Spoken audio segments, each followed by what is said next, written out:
This channel is supported by TrueFire. TrueFire is an online library of lessons from some of my favourite players. There's thousands of lessons on there. You can use the promo code JNC40 to get 40% off of any of their courses.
Jake Loosemore, you know, the chap that I talk about a lot of times, a good buddy from down the road. I was playing his Sir Bella yesterday. I've done demos of his 2-rock traditional cleans, 2-rock Sterling. He didn't go to university, instead he spent his university money on amazing gear, basically. So this is a Gibson 63 made to measure custom shop. And the more Gibson Custom Shop kind of guitars that I play, the more I realise that their standard stuff is not really that close to the older designs. You know, if these are closer, then the other stuff kind of isn't that reminiscent of it in a lot of ways. The first things you notice when you pick up either a Custom Shop Les Paul or ES335 for me is that the dots are actually not black. They're kind of like the tortoiseshell kind of thing. I don't think they're actual tortoiseshell, but you get what I mean. They're like little red dots, and once you've seen that, you kind of can't unsee how plain a black dot looks, as weird as that sounds. Then another thing that you'll notice is that the binding is actually way narrower on the neck, and that just makes it look a lot classier, and it means that you've got more fret, and it means that the nibs are smaller. Then other things you might notice, I don't know, the finish is a bit different, definitely way less glossy, and yeah, more prone to aging, I guess, but it just doesn't look quite as shiny as the other stuff does. The made to measure, this one looks to me like it's the vintage burst. It's got burst buckers in it, I think, and it's just under £8, which is a nice, really lovely weight for an ES335.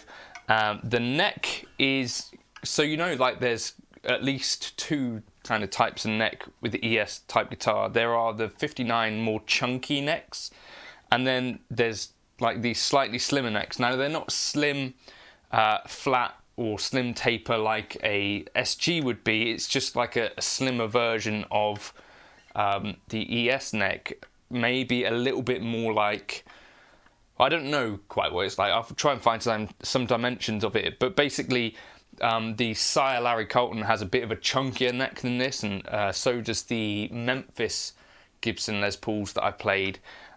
This for me is the perfect neck because it basically offsets the larger body guitar. You have a slightly slimmer feeling neck. This one has a nice kind of relatively high action because he's got it set up to play neon, yeah, something about it just really is kind of perfect. It's not the easiest playing guitar, as I say, because of that higher action, but I think it does sort of reward that. Sometimes I feel like higher action on a guitar kind of feels a little better under the hands in some ways. It's got some really lovely checking as well.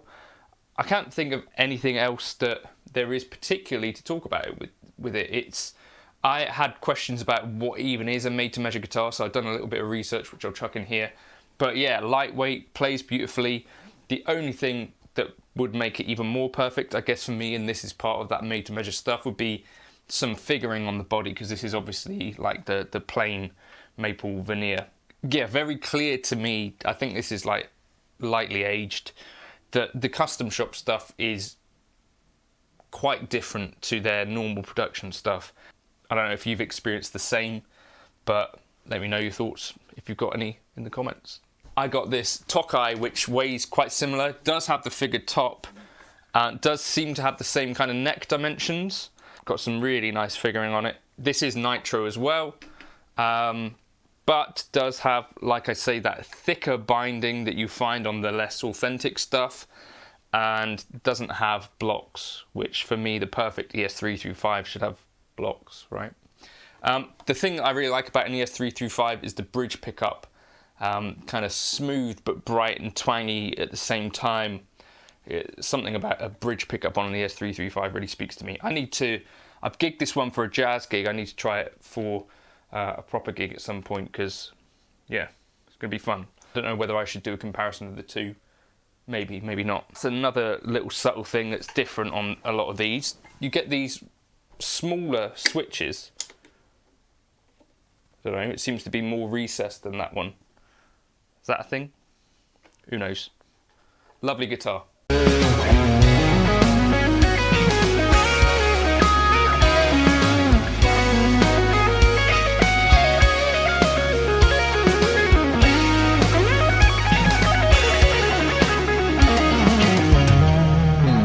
Quite exciting for me as an Eric Johnson fan, but there's a TrueFire, couple of courses coming up. There's a normal TrueFire course as well as an In the Jam course, which is a bit of a different approach, where I think basically Eric Johnson puts together some backing tracks and songs and stuff, and you can play along with those and jam along with those and talk through that sort of stuff.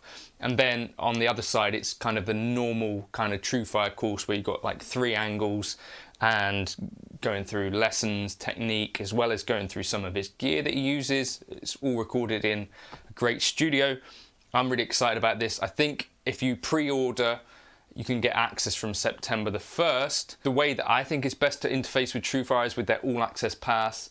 If you use the code JNC100, you can basically get $100 off of their all access pass for the year. Sort of treat it a little bit like Netflix or something like that, and jump through and kind of take inspiration from whoever on there, like Andy Timmons, Andy Wood, Joe Bonamassa, Tim Lurch, Tim Miller. You know, there's loads of amazing stuff, Robin Ford, and now Eric Johnson as well. JNC 40, you can get 40% off of the Eric Johnson courses, or, as I say, JNC 100 to get $100 off the entire all access pass. One of the questions for me is like, what is this made to measure thing? How is it different from a normal custom shop? Is it a Murphy lab?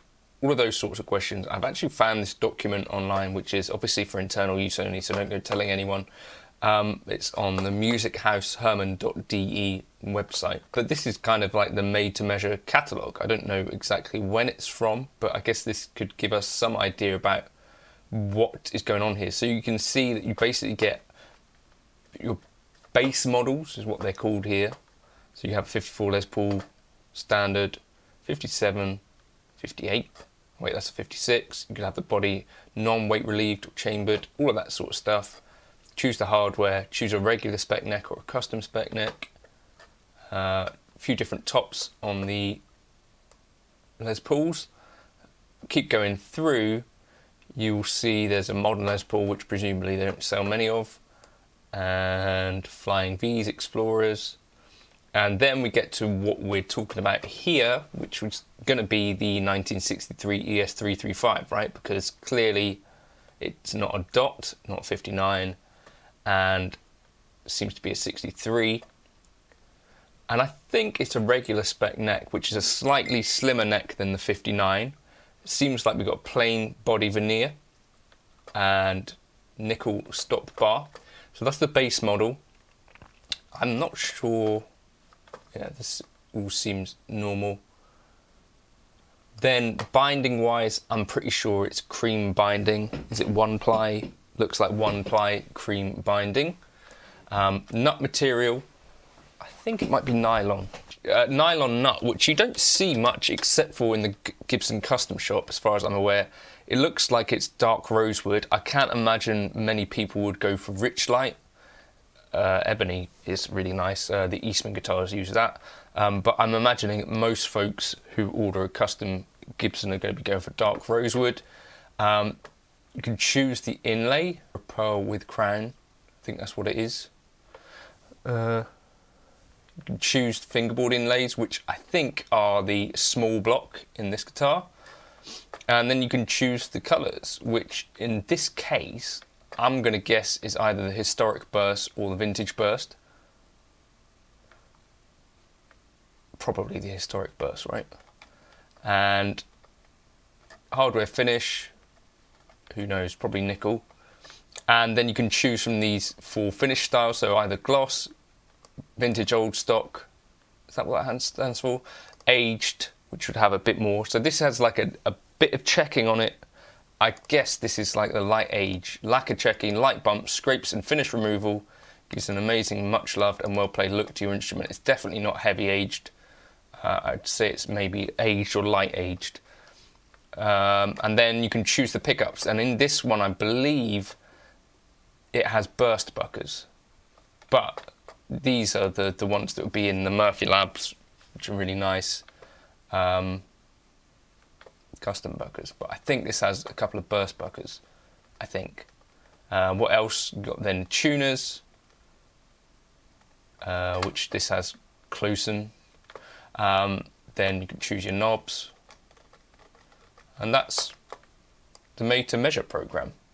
So basically, like things used to be, I think if you go through a dealer, you can get a Gibson Custom Shop basically to your specs. Things that don't seem to be covered here that might be important be like sorting for weight. I don't know if that's a possibility. So, you know, for instance, if I was buying a Les Paul through the custom shop, I might say, can I have something that's sort of between £8 and £8.5? I don't know if that's a possibility to do at all. Yeah, let me know if you know about that in the comments. That's the made to measure program.